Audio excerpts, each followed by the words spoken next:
Bonjour à tous et à toutes, je vous retrouve pour une nouvelle capsule vidéo pour parler de la notion de diagramme de distribution. Donc le contexte est le suivant, on a une solution aqueuse d'acide dont la concentration en soluté qui a été utilisée pour préparer la solution aqueuse dans le solvant eau est notée grand C, donc grand C de AH.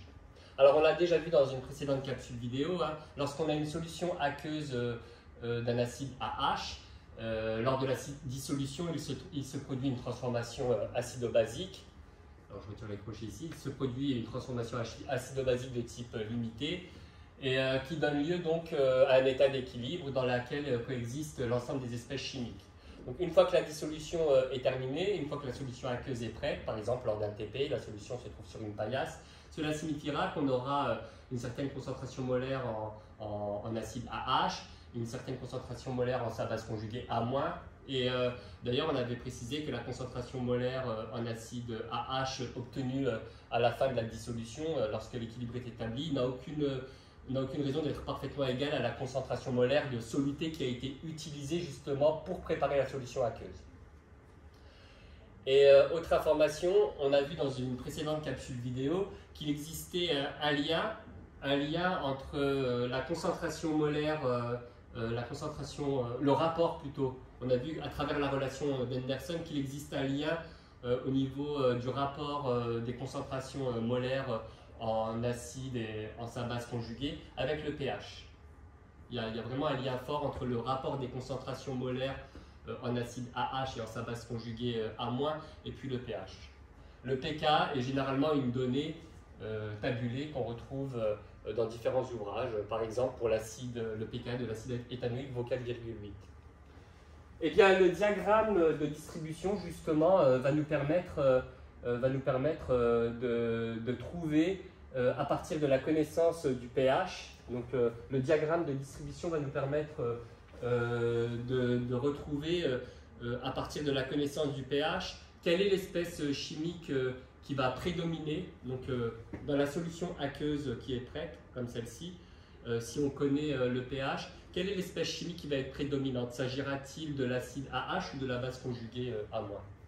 Donc c'est vraiment ce type d'outil que permet, c'est vraiment ce type de renseignement que permet de donner le diagramme de distribution. Alors pour mieux illustrer les propriétés du diagramme de distribution, on va étudier un exemple.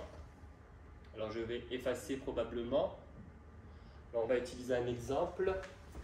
Qu'est-ce que je vais pouvoir effacer? Et je vais mettre en évidence aussi, je vais zoomer un petit peu sur le document F. Et je vais mettre en évidence alors. Hop, voilà, pour l'exercice. Alors nous allons traiter un petit exercice. Alors je vais effacer. Bien d'être noté. Alors le petit exercice est le suivant. Donc il est question d'une solution aqueuse. Il est question d'une solution aqueuse mettant en œuvre le couple NH3+, enfin NH4+, aqueux en tant qu'acide, et puis la base conjuguée, l'ammoniac, NH3 aqueux. Puis il est donné une valeur de pH.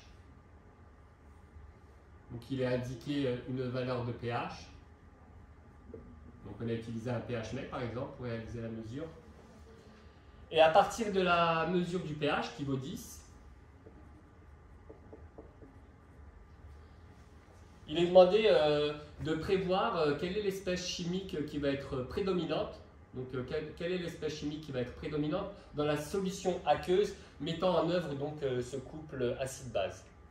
Alors nous allons utiliser justement ce graphique. Je vais zoomer un petit peu plus grand dessus. Et puis je reviendrai tout à l'heure.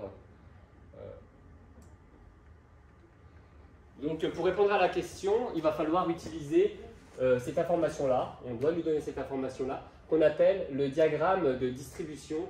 Donc le diagramme de distribution du couple en question. Et donc à l'aide de ce diagramme de distribution, on va pouvoir répondre à la question. Alors que nous dit ce diagramme de distribution? Ce diagramme de distribution, alors oui, peut-être que vous ne voyez pas très bien les couleurs. La courbe bleue ici, La courbe bleue, ici, c'est pour l'espèce chimique, donc la courbe qui est décroissante, c'est pour l'espèce chimique NH4+. Et il y a une courbe verte, ici, qui donne le pourcentage en ammoniac. Donc les courbes donnent le pourcentage en ammoniac en vert ici, c'est la courbe croissante, qui croît en fonction du pH. Alors la question c'est, quelle est l'espèce chimique qui va prédominer dans une telle solution aqueuse, mettant donc en œuvre ce couple, pour un pH égal 10? Alors il s'agit de procéder à une lecture graphique. Alors la lecture graphique nous permet d'indiquer que dans une telle solution aqueuse, le pourcentage d'ion ammonium, NH4+, va être égal à 13%. Donc il y aura, donc quelle est la proportion, donc d'acide et de base? Eh bien, la proportion donc, de l'acide sera à hauteur de 13%. Et puis bien évidemment, le pourcentage en la base conjuguée, donc l'ammoniac, sera le complémentaire pour arriver à 100%. Hein, mais on peut vérifier par lecture graphique. Donc par lecture graphique, effectivement, on peut lire que à pH 10, le pourcentage en ammoniac vaut 87%.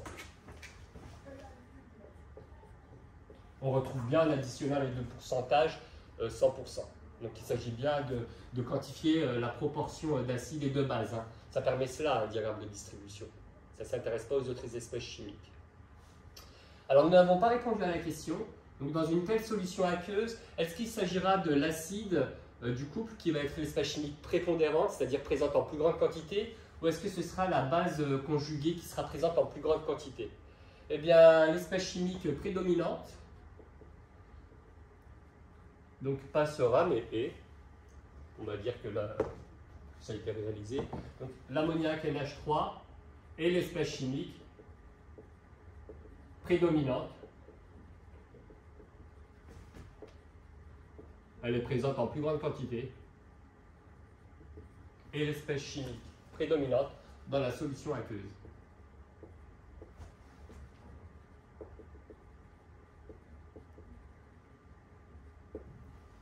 Donc voilà pour la petite parenthèse, la petite capsule vidéo qui concernait donc l'exploitation du diagramme de distribution.